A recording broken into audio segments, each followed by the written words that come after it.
Mr. Chairman, I have an amendment in the nature of a substitute to H.R. 4771 at the desk. The clerk will designate the amendment in the nature of a substitute.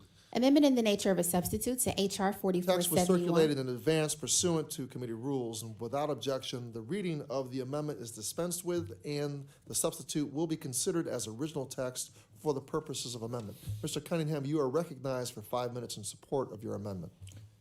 Thank you, Mr. Chairman. I am proud to offer an amendment to H.R. 4771, which will expand VA telehearing access to even more veterans.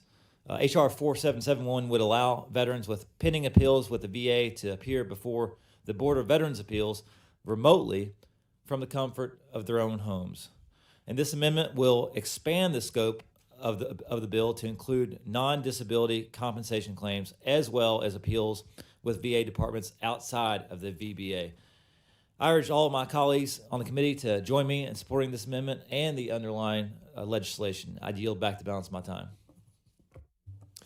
Thank you, Mr. Cunningham. I support this legislation offered by our colleague, Congressman Cunningham, that creates an easy technological fix so veterans can quickly and conveniently attend their hearings before the Board of Veterans' Appeals.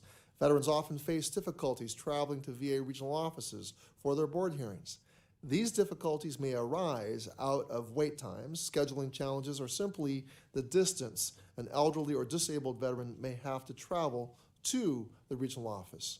VA has told us this piece of legislation could have a positive impact on hearing access for housebound or rural veterans.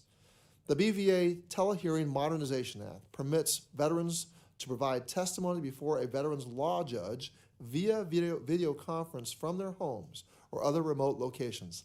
The telehearing program is modeled after the existing telehealth program at the Veterans Health Administration and will likely improve hearing attendance, thus helping veterans receive the benefits they deserve. Applying for disability compensation and benefits through VA can be a long and confusing ordeal, which is further complicated in the appeals process.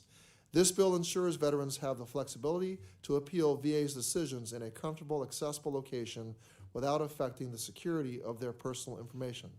I support this legislation for the step it takes in simplifying the appeals process for our veterans.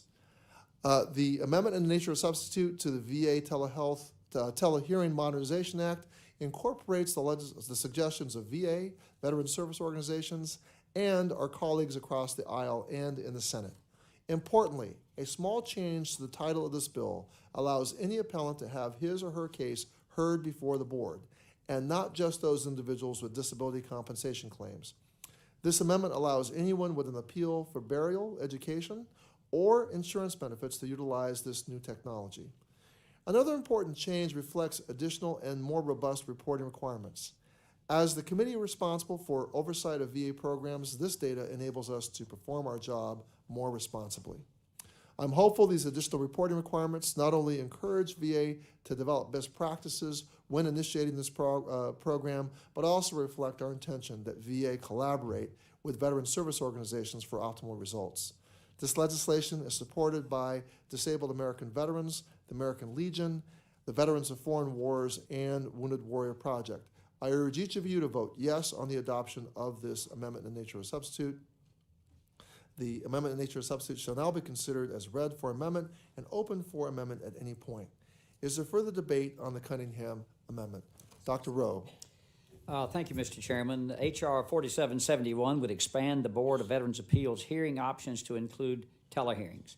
I appreciate Congressman Cunningham and Chairman Takano for working with us on the amendment in the nature of a substitute to include additional reporting requirements that will help Congress monitor the implementation of this program. Specifically, the board will be required to report on its outreach to veterans and stakeholders on this option, including advantages and potential technological challenges of telehearings, the IT modifications needed to conduct telehearings, the partnership between the board and VHA to share lessons learned from their respective programs since the telehearing program is modeled after telehealth. The amendment in the nature of a substitute would also require VA to collaborate with VSOs and other stakeholders to ensure that those who represent veterans at these hearings have input into how the program is developed so it can best meet the needs of veterans. And Mr. Cunningham, thank you for helping the VBA get out of a horse and buggy and finally get into the 21st century. We all, talk to our grandkids and families on these. It makes sense. It's way past due. And this amendment in the nature of a substitute has my full support, and I yield back.